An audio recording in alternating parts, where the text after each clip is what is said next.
자, 청소년 사역 핵심 원리. 청소년, 청년, 아동. 아까는 교회 가정학교인데 지금 삼각형은 청소년, 청년, 아동이 연결되어야 한다는 것이죠. 이제는 따로따로가 아니에요. 그래서 제가 요즘에 연구하고 또 이제 여기 관심 있는 사역자들을 찾고 있는데 한번 그 633 사제를 뒤집어 엎는 교회 교육의 새로운 형태를 연구하고 있어요. 633 알죠? 초등학교 6년, 중3, 3학년, 고등학교 3년, 대학교 4년 과정이 아니라 교회 교육을 다르게 재편을 해보는 거예요. 그래서 요즘에는 여러분 청소년 진입 시점을 학문에서 청소년 학에서는 초등학교 3학년으로 잡습니다. 그러면 벌써 아동부는 맞지 않잖아. 우리 교회에서 초등학교 3학년은 아동부인데 학문적 세계에서는 3학년부터가 사춘기예요. 청소년이. 그럼 청소년부가 3학년부터도 될 수 있다는 거예요. 초등학교 3학년. 실제로 요즘 초등학교 3학년 애들 보세요. 완전 사춘기 모습 나타나요. 여학생들은 더 빨라요. 여자애들 보세요. 4학년 정도만 되잖아요. 그럼 벌써 숙면티가 다 나오고요. 그 다음에 굉장히 부모한테 반항하고 다니고. 그래서 그걸 좀 바꿀 필요가 있어요. 지금 학교에서 운영되는 이 국가에서 운영되는 시스템은 공교육에서 필요한 거고 교회 교육은 발달이나 이런 부분에 있어서 조금 더 그룹 짓는 걸 다르게 할 필요가 있습니다. 그리고 사실은 고등학교도 2, 3학년만 되면 청년들이랑 다 얘기 다 가능해요. 청년들 대학 1, 2학년 정도가 고민하는 문제 고등학교 2, 3학년도 똑같이 고민합니다. 여기도 묶을 수 있는 거죠. 그럼 자연스럽게 대학부와 연결될 수 있는 연결고리가 될 수가 있는 거죠. 어쨌든 중요한 원리는 청소년, 청년, 아동이 연계가 되는 분리가 아니라 연계될 수 있는 방안을 좀 찾으시면 좋겠다는 거예요. 자, 넘겨주세요. 그래서 쭉 넘어갈게요. 청소년과 청년, 연합 찬양 집회, 체육대회, 수능 이번 주에 보잖아요. 응원 가고 고3과 함께하는 여행. 수능 끝나고 나서 대학부 임원들과 같이 여행 가는 거예요. 그 다음에 연합 수련회, 학습 멘토링. 전 요건 다 해본 거지만 효과가 좋았던 게 학습 멘토링을 해봤어요. 대학생 중에서 과목별로 잘한 친구도 다 있어요. 꼭 무슨 좋은 대학 다니는 애들이 멘토링에 참여하라 이게 아니에요. 다 하나씩은 잘하는 과목이 있습니다. 대학생들. 그렇게 좋은 데 안 나와도요. 자기 잘하는 과목은 분명히 있어요. 그거 가르치면 돼요. 그러면서 우리 교회 다니는 고등학교 아이들과 멘토링을 연결하는 거예요. 학습 멘토링. 공부도 가르쳐주고 그 다음에 신앙적인 영향도 주는. 그럼 자연스럽게 얘네들이 졸업하고 청년부로 올라올 수 있는 방안을 마련해보는 겁니다. 그 다음에 이제 반대로 청소년과 아동을 연결하는 청소년부와 아동부의 연합 예배, 청소년부와 아동부의 연합 야외 예배, 같이 하는 예배, 같이 하는 캠프 이런 것들 생각해 볼 수 있겠죠. 자, 제가 너무 시간을 많이 잡고 있어서 빨리 넘어갈게요. 자, 그 다음에 이제 청소년부 사역의 핵심 원리. 저는 이제 렌트, 요거 그냥 하나 학자들이 잘하는 게 몇 명이에요. 이런 거 잘 만들어요. 그래서 저도 하나 만들어봤는데 렌트, L은 리더십, E는 environment, 넷은 네트워크, T는 트레이닝인데요. 자, 이제 렌트라는 요 네 가지 축을 가지고 청소년 사역을 한번 생각해봤습니다. 넘겨주세요. 리더십 부분에 있어서는 뭐니 해도 한국 교회는 이제 당회가 세잖아요. 당회에 관심이 없으면 담임 목사님이 관심이 없으면 교육부는 온전히 세워질 수가 없습니다. 아무리 교육 총괄 목사 알고도 쳐도 안 돼요. 정말 힘들어요. 한국 교회는 담임 목사 위주의 교육이기 때문에 그런 부분에 있어서 당회에 관심이 없으면 교육부가 탄탄하게 세워지기가 어렵습니다. 교회 교육 정책 세미나를 중직자들이 다 모이고 그 다음에 1년에 한 번씩 하는 거예요. 목사님이 할 수도 있고 목사님과 외부 다른 교수진이나 외부 그다음 전문가들이 함께 모여서 정책을 만들어서 정책 세미나를 하는 거예요. 제가 몇 개 교회는 이걸 제가 하고 있습니다. 1년에 한 번씩 장로님 전체 모이고 그다음 담임 목사님, 교역자 다 모여요. 그래서 이 교회의 1년 방향에 대해서 담임 목사님과 제가 계속 얘기하고 제 나름대로의 전문성을 가지고 만들어가지고 1월 첫째 주, 그 다음에 12월 셋째 주 이럴 때 발표를 합니다. 그래서 정책 세미나 해보고 중직자 되기 위한 필수 코스를 교사로 딱 정하는 거예요. 그래서 우리 교단의 어떤 교회는 10년 교사를 해야 장로할 수 있습니다. 요걸 아예 그냥 못 박아두는 거예요. 교회 정관에. 그 다음에 뭐 당회원과 교육부 교사들과의 오픈 토크 시간. 요거는 정말 해야 돼요. 장로님들과 담임 목사님이 참여하는 거예요. 평교사들과 함께. 완전 열린 오픈 토크예요. 1년에 한 번만 해보세요. 그냥 교사들이 그냥 담임 목사님에 대한 그 러브 지수, 사랑 지수가 쫙 올라가요. 담임 목사님과 직접 만나서 담임 목사님이 완전히 오픈해서 할 얘기 다 하세요. 내가 다 들어드릴게요. 해보세요. 교사들이 담임 목사님 안 좋아하겠어요? 너무너무 좋아하죠. 그리고 교육부가 안 되겠어요? 그런 마인드를 가진 담임 목사님인데 다 얘기해라. 내가 다 들을게. 지금은 내가 듣는 시간이니까 얘기 다 해보세요. 이런 오픈 토크 시간을 마련하면은 진짜 선생님들이 좋아합니다.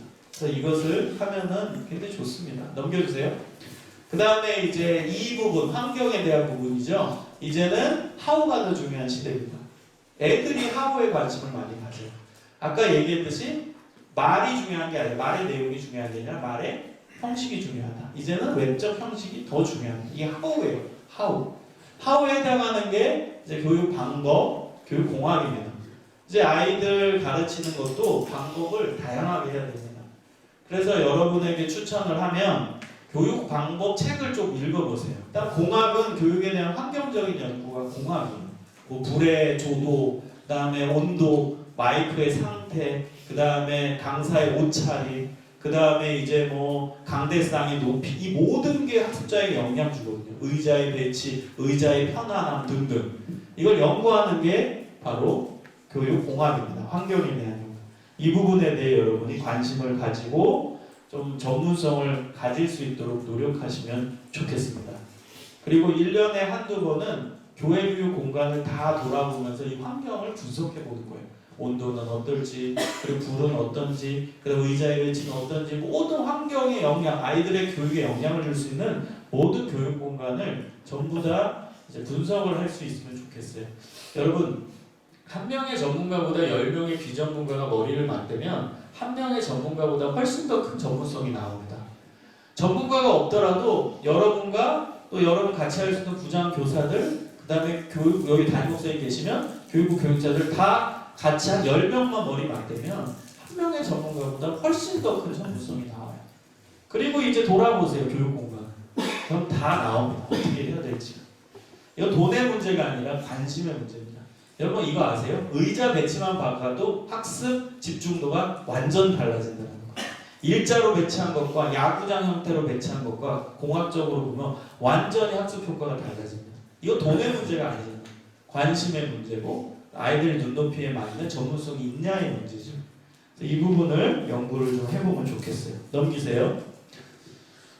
넘겨주세요. 그 다음 네트워크. 네트워크는 이제 함께 해야 됩니다. 뭐 교회 연합 수련회. 제가 예전에 이제 청소년 사역했을 때 그 지역에 있던 교단 다 달랐어요. 4개 교회가 다 달랐는데 함께 모여서 연합 수련회를 했습니다. 그리고 교회 주변 교회 찬양 집회. 전 연합을 되게 좋아하거든요. 찬양 집회도 같이 만들었어요. 지금도 하고 있습니다. 그 평풍도에 저희 통합 측에 평풍도에서 같이 하는. 그다음 평풍도에 꿈틀꿈틀 수련회라고 있는데 그것도 제가 만든 거예요. 초창기. 그래서 이렇게 연합을 하는 그런 이제 모임이나 집회, 수련회를 꼭 해볼 필요가 있고요. 주변 교회와의 임원 모임, 또 사역자 모임, 주변 교회 축제. 지금은 단일 교회가 하기가 어려운 시대잖아요. 그러니까 함께 해야 돼요.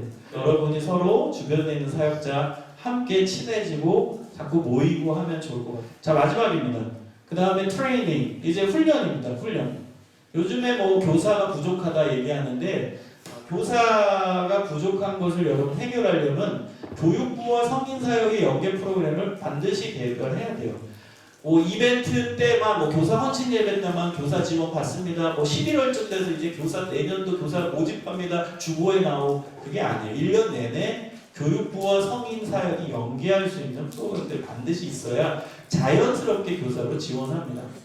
그 다음에 전교인 3대 이제 교육 부흥회를 하는 거예요. 교육이라는 주제로 부흥회를 하는 거죠. 전교육. 그러면서 교육부의 관심을 자연스럽게 갖게 돼요. 아, 이게 교육이 이렇게 중요한 거구나를 깨닫게 됩니다. 기존 교사 격려 모임, 또 세신자 중에 교사 경력이 있는 사람은 바로 그냥 교사로 봉사할 수 있게 이것도 좋습니다. 다른 외부에서 수평이동돼서 오신 분이 있으면 봉사 뭐 다른데 뭐 주방봉사 이런 데 들어가기 되게 어렵거든요. 인간관계가 안 돼 있으니까 어른들 관계가. 근데 교육부 교사는 인간관계 상관없어요. 그냥 투입하면 바로 잘합니다. 그래서 이 부분을 좀 고려해 보시면 좋겠고요.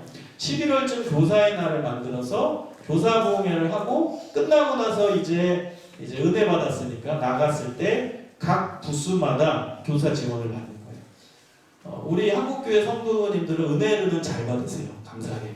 은혜 받고 나서 이제 열정이 올라왔을 때 로비에서 아동부, 청소년부 딱 부스 만들어서 각 교회학교 홍보하고 그다음 거기서 교사 지원을 바로 하는 거예요.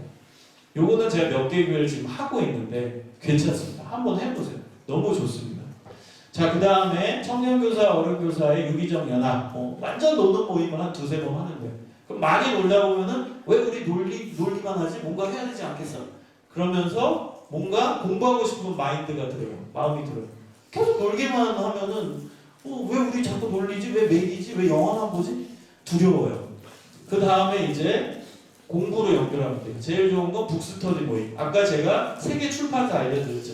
거기서 나온 교육 방법에 대한 책을 하나 구입해서 북스터디 모임을 하시면 좋아요. 그래서 저는 10분만 투자라고 얘기해요. 매주 교사 회의 때 10분만.